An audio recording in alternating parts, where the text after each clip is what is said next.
Welcome back to सबसे पाकिस्तान। कुछ बात करेंगे मौसम ही की, क्योंकि लाहौर में इस वक्त जो मौसम है वो बहुत ज़्यादा सुहाना हो चुका है और बारिश जो है वो बहुत ज़्यादा हो रही है। लेकिन इसके साथ साथ अगर हम देखें तो अंडर पासेस पे ही पानी से भर गए हैं और घरों में पानी दाखिल हो गया है। बहुत सारे जिस तरह से देखा जाए तो इलाके में इस टाइम पानी हुआ पड़े। हम इसी सारी सूरत पर बात करेंगे। लाहौर से हमारे नुमाइंदे ज़िशान चिश्ती ने हमें ज्वाइन किया। अस्सलाम, गुड मॉर्निंग ज़िशान। बताइएगा लाहौर का इस वक्त मौसम कैसा है और महकमा मौसमियात की क्या प्रोडिक्शन है, मज़ीद बारिशें कब तक होंगी है?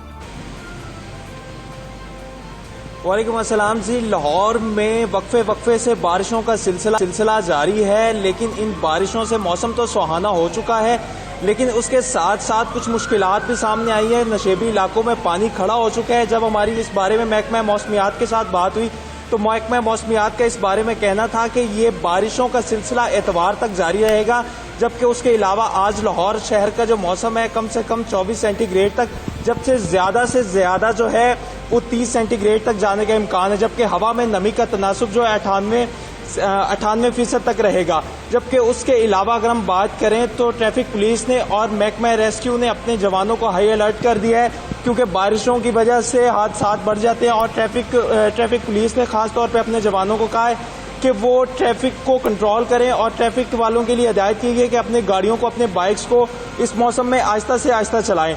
और इसके साथ साथ अगर बात की जाए रेस्क्यू की, तो रेस्क्यू का कहना था कि इन बारिशों में चूंकि वाकयात सामने आते हैं, लोगों को करंट लग जाता है, तो इस तरह से आप घरों से निकलते हुए एहतियात करें और अपने घरों में भी इस बारे में एहतियात करें लाजमी तौर पर। और इसके अलावा वासा का कल दावा था कि कल तकरीबन जो 90% तक का इलाका था उसको क्लियर कर लिया गया था, लेकिन आज जो बारिशें हैं ये वासा के लिए भी इम्तिहान बनती जा रही। उनका जब हमने उनके साथ रब्ता किया तो वासा का इस बारे में कहना था कि हमारे जो जवान हैं वो इस बारे में लगे हुए हैं, हमारे मुलाजमीन फौरी तौर पर नकाशी आपको यकीनी बनाने में लगे हुए हैं। जी बिल्कुल ठीक है ज़िशान, बहुत शुक्रिया आपने आगाह किया मौसम के हवाले से। और ये बात दुरुस्त है कि जिस वक्त जो लोग फजर पे उठे उन्होंने देखा होगा कि बारिश तब से हो रही थी और अभी तक बारिश हो रही है, और रात में भी यही सूरत हाल हमने देखी, कल पूरा दिन भी हमने ये सूरत हाल देखी कि बारिश रही तकरीबन असर तक रही, और उसके बाद मुख्तलिफ इलाकों में बूंदाबांदी जो है वो भी होती रही। तो बारिश बहुत ज़्यादा हो रही है, अपना बहुत ज़्यादा ख्याल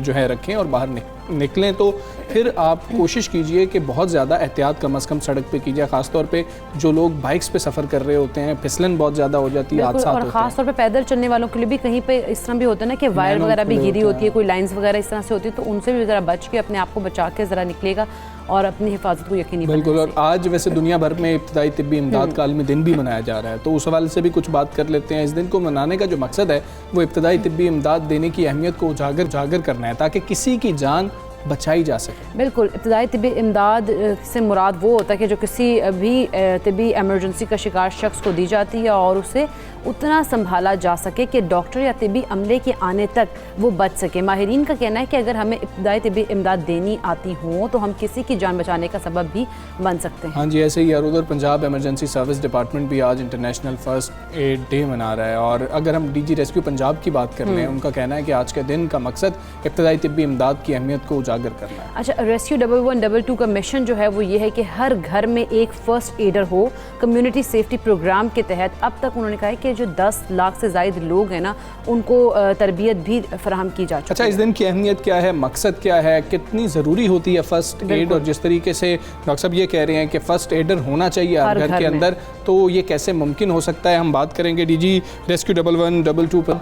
डॉक्टर साहब, डॉक्टर रिजवान नसीर साहब हमारे साथ मौजूद हैं। डॉक्टर रिजवान नसीर साहब, अस्सलाम वालेकुम, गुड मॉर्निंग सर। सर, आज के दिन की अहमियत के बारे में बताइएगा। और फर्स्ट एड को क्या हम बहुत ज़्यादा आम तौर पर घरों के अंदर देखें तो लाइट ले रहे होते हैं? जी, आई थिंक ये बहुत ही इम्पोर्टेंट चीज़ है, बिकॉज देखिए अगर आप किसी को भी कॉल करेंगे, बस आज पंजाब में 1122 का एक निज़ाम है, खैबर पख्तूनख्वा में बन गया, गिलगित बाल्टिस्तान में बन गया, अल्लाह ताला करे कि ये कल को सिंध और बलूचिस्तान में भी हो। लेकिन आप अगर कॉल भी करें और आपके पास बेहतरीन एमरजेंसी सर्विसेज भी मौजूद हो तो उसको टाइम लगता है, आप कॉल करने में टाइम लगेगा, उनको आने में टाइम लगेगा। तो जो चंद मिनट हैं वो बड़े ज़रूरी होते हैं। मसलन दिमाग को अगर 4 मिनट तक ऑक्सीजन ना मिले, अगर खून की गर्दिश नहीं हो रही, और 10 मिनट तक ना मिले तो परमानेंट डैमेज हो जाता है। तो 4 मिनट से डैमेज का प्रोसेस जो है वो शुरू हो जाता है। तो इसलिए बहुत जरूरी है कि दिल को आप मुतहर्रिक रखें। अब वो किस तरह से मुमकिन है? उसी सूरत में मुमकिन है कि अगर आप फर्स्ट एड देना जानते हो। फर्स्ट एड में 2 चीजों की अहमियत बहुत ज्यादा है। पहली चीज है कि आपको छाती दबाकर CPR करनी आती हो, उसमें सांस देने पे टाइम जाया ना करे। जो बंदा एक ट्रेंड नहीं है वो सिर्फ एक ही चीज पे फोकस करे कि वो छाती को दबाकर नीचे को तकरीबन उससे 2 से 2.5 इंच उसको दबाना है, अपना सेंटर में हाथ रखना है, ताकि उसको दबाते हुए ठीक है, उससे ये होगा कि 100 से 120 बार 1 मिनट में दबाना है। और इस प्रोसेस को छोड़े ना जब तक कि कोई ट्रेंड स्टाफ आके उसकी वो ना आ जाए। तो पहली चीज ये है। दूसरी चीज, ज्यादातर लोग ब्लीडिंग, मतलब जवान बंदा है सड़क पे, उसका एक्सीडेंट हो गया, तो मैं वहां पे उसका अगर सिर्फ ब्लीडिंग की वजह से डेथ हो जाती तो ये बहुत दुख का मकाम है। आप वहां पे सिर्फ उसको प्रेशर बैंडेज कर दें जोर से, आपके पास, हमारे पास तो यहाँ पे दुपट्टा तो मिल ही जाता है और इस किस्म की बहुत सारी चीजें, तो आप लेके उसको कस के बांध दें ताकि वहां से जो ब्लीडिंग है उसकी वो रुक जाए। तो अगर आप ये 2 काम कर लें तो इससे कम से कम अमवात जो है वो बहुत सारी हम होने से रोक सकते हैं। और अपने घर में ही जो अगर आप जिंदगी बचाएंगे किसी की, तो मैं समझता हूँ इससे बड़ी एक सेटिस्फेक्शन नहीं हो सकती।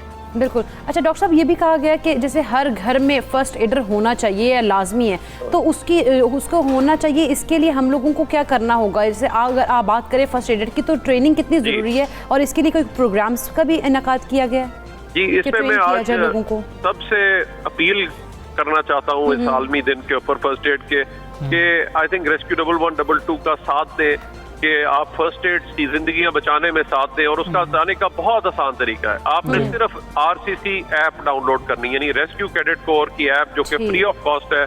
आप जाएं, डाउनलोड करें, उसमें बहुत आसान सी वीडियोस हैं। जब वो आप देखेंगे आपको अंदाजा हो जाएगा कि फर्स्ट एड किस तरह से देनी है। उसी पे छोटा सा आपका टेस्ट होगा और फिर आप ही के इलाके में एक रेस्क्यू का स्टेशन भी मौजूद है, वहां पे जाके आप प्रैक्टिकल स्किल्स के लिए जा सकते हैं। उसके साथ आपको फ्री ऑफ कॉस्ट सर्टिफिकेट भी मिलेगा और आपने स्किल्स सीखी होंगी। और मैं यकीन दिलाता हूँ कि कभी ना कभी जब भी आपको जरूरत पड़ेगी और उस वक्त जिस वक्त आप लोगों की जिंदगियां बचाएंगे, इससे बड़ी एक सेटिस्फेक्शन और नहीं हो सकती। तो इसलिए मैं सबसे अगेन अपील करूंगा कि रेस्क्यू 11122 आपकी दिन रात, आपकी हर इमरजेंसी में आपकी मदद के लिए तैयार है, लेकिन हमारा साथ दें ताकि हम जिंदगियां बचा सकें। और उसके लिए सिर्फ आपने एक छोटा सा काम करना है, जाके ट्रेनिंग हासिल करनी है। उसके लिए सिर्फ आपको कहीं जाने की भी जरूरत नहीं, अपने फोन पे ऐप डाउनलोड करें। डॉक्टर साहब, आप बिल्कुल दुरुस्त कह रहे हैं। एक और अहम चीज़ भी है कि हम खुद से जो है फर्स्ट एडर भी बन जाते हैं। अक्सर हम देखते हैं कि खुदा न खास्ता किसी शख्स को कोई मसला हो रहा है तो हम अपनी कोशिश कर रहे होते हैं, हमारी नीयत बड़ी अच्छी होती है कि यार किसी तरह से, क्योंकि हमने मूवीज़ में देख रखा है, ड्रामाज में देखते हैं या फिर आप लोगों की हम वीडियोस देखते हैं, लेकिन हमें दुरुस्त टेक्निक का नहीं पता होता। वो कितनी ख़तरनाक भी हो सकती है जो हम फर्स्ट एड दे रहे हैं एक बिल्कुल ना समझ होते हुए।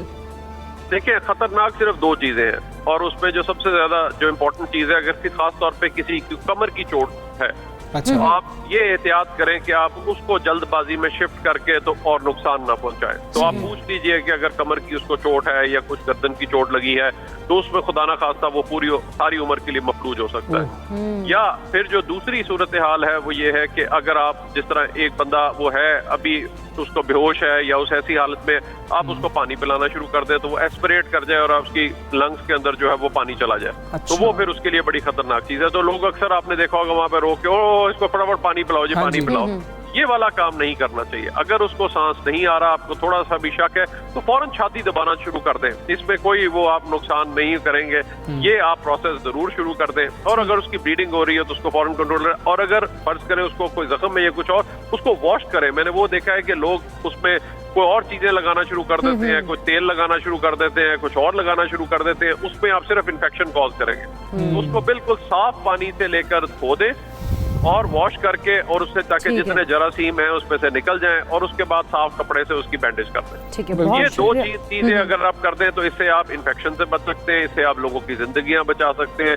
और जाहिर बात है जो भी अगर खून जहाँ पे बह रहा है उसको आप रोक सकते हैं। तो मेरी सबसे अपील होगी कि फर्स्ट एड सीखें और जिंदगियां बचाने में हमारी मदद। बिल्कुल, बहुत शुक्रिया डॉक्टर रिजवान नसीर साहब, आपने सुबह सवेरे पाक गुफ्तगू की और जिस तरह से उन्होंने बताया कि फर्स्ट एड में हम लोग क्या कर सकते हैं और जिस तरह से एक ऐप का बताया कि RCC ऐप को डाउनलोड करें, उससे आप लोग जो है लर्न कर सकते हैं कि आपने फर्स्ट एड किस तरह। अच्छा, ये लाजमी तौर पर हमें पता होना चाहिए। मैं सबसे अहम चीज़ कहूँ, वैसे तो सेहत से मुतल्लिक हर चीज़ अहम होती है और इमरजेंसी जब होती है तो पता नहीं चलता कि मसला क्या होने वाला है, लेकिन आमतौर पर घरों में जो बड़ा मसला होता है, बच्चे के गले में कोई चीज़ फंस जाती है, क्योंकि बच्चे जो है मुंह में चीज़ें डालते रहते, कभी सिक्का फंस जाता है, कभी कोई भी चीज़ फंस जाती है।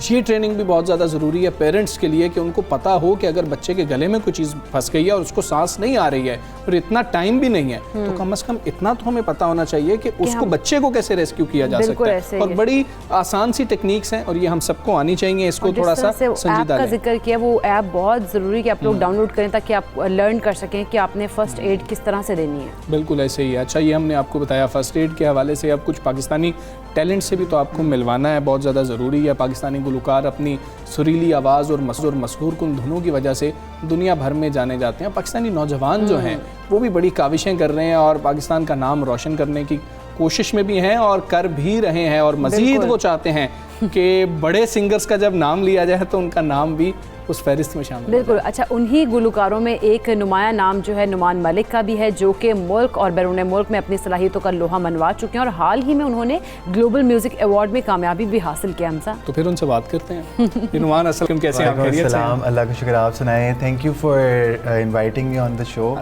ये हमारे लिए जो है बाइस से जो है फ़ख्र बात है और बाइस से एजाज़ है कि आप इधर हैं। आपको पहले तो बहुत ज़्यादा मुबारक हो और हमें इस अवार्ड के बारे में पहले थोड़ा सा बताएं। अच्छा, ये जो कि म्यूज़िक अवार्ड्स ग्लोबली हैं, ठीक है, तो all over the world 3500 songs आए थे फ्रॉम लाइक 176 कंट्रीज़, जैसे मतलब Ukraine, Brazil, India, Pakistan, China, हर पूरी दुनिया थी।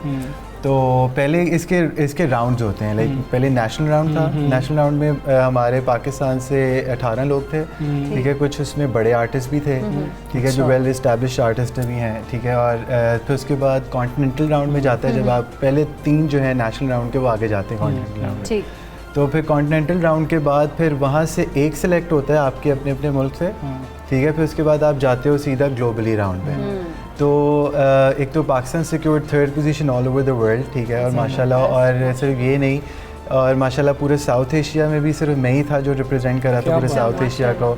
और मेरा जॉनरा जो R&B एंड सोल जो है वो भी 1st पोजीशन उसकी है। ज़बरदस्त, माशाल्लाह। अच्छा, जिस गाने को आपको अवार्ड मिला है वो गाना भी हमने आपसे सुनना है, तो पहले वही सुनते हैं। ज़रूर। तारुफ तो फिर वो गाना ही होना चाहिए। हो हो हो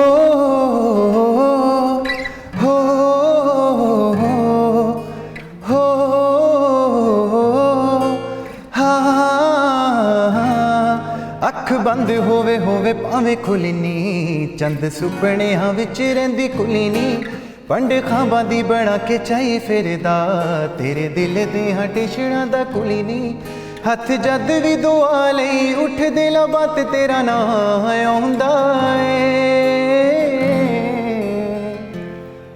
नजरां नूं नजर जे आवे ते सावां नूं विसा आउंदा ए, नजरां नूं नजर जे आवे ते सावां नूं विसा आउंदा ए। हो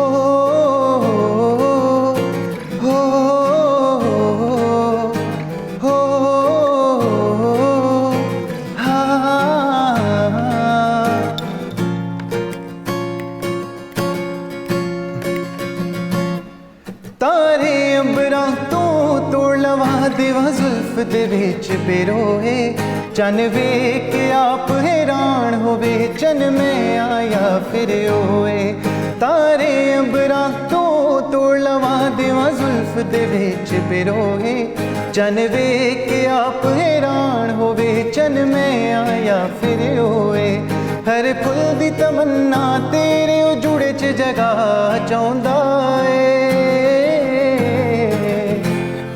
नजरां नूं नजर जे आवे ते सावां नूं विसा आउंदा ए, नजरां नूं नजर जे आवे ते सावां नूं विसा आउंदा ए। ये वो सॉन्ग था जो पूरे जो तारुफ बनाया ना आपका, इसको इसी तरह से तारुफी जो गाना है, ये कंपोज किसने किया? ये कंपोज जो है ये सुहेल शहजाद ने किया। अच्छा। और लिरिसिस्ट भी सुहेल शहजाद था, और मैंने इसको गाया, और जो मतलब माशाल्लाह पाकिस्तान के बहुत बड़े वो हैं म्यूज़िक प्रोड्यूसर हैं, उन्होंने ये प्रोडक्ट जो है उसको प्रोड्यूस किया है। और माशाल्लाह वो पूरी टीम मेरी बहुत अच्छी है, अदनान कंधार, मोइस खान, मतलब जो मेरी वीडियोस करते हैं, ठीक है, और माशाल्लाह वो सारे 3 अवार्ड्स भी जीते और हैं। आपके साथ जबरदस्त, गिटारिस्ट बैठे हैं, हाँ जी। उनका आप जिक्र नहीं कर रहे हैं। नहीं नहीं, वो तो सारे इन लोगों की वैसे ही तो है सर, ऐसी बात नहीं है। मेरे बहुत पुराने दोस्त भी हैं और मतलब हम लोग बहुत देर से मतलब 7-8 ईयर्स हो गए हैं, मतलब मेहनत अपनी कर रहे हैं तो अल्लाह का शुक्र है, अल्लाह ताला ने इज्जत रखी है। अच्छा नुमान, आप 7-8 ईयर्स से आप मतलब आपने ये नहीं, स्टार्ट मैंने किया? प्रोफेशनली जो है मैं अभी साल पहले किया था, लेकिन मैं शुरू से लगे हुए मेहनत। थे, हाँ कर रहे थे, स्ट्रगलिंग के। क्या बात है। चलें जी, आपसे हम एक और चीज़ सुनते हैं कि आप और कुछ हमें अगर सुनाना चाहें जो आपका पसंदीदा और आपके गिटारिस्ट की मर्जी हो उसके अंदर शामिल हो। साइम साइम की जो है ना वो मर्जी भी शामिल होनी Yes, चाहिए। yes.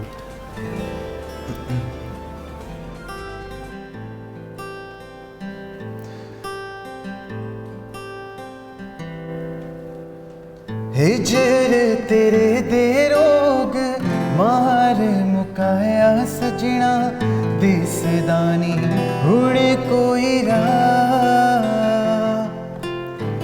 प्यार दियां खेडां सजना, खेड गया तू दिल तो मेरी ना सुनी तू सदा, मैं करता रहा इंतजार नहीं आया तू दिलदार, दिल टूट गया मेरा ते टूट जाने सारे ख्वाब, बार बार नहीं होंदा है प्यार यार नहीं होंदा, मिल जांदे सजड़े हजार कोई यार जया नहीं होंदा। ओ,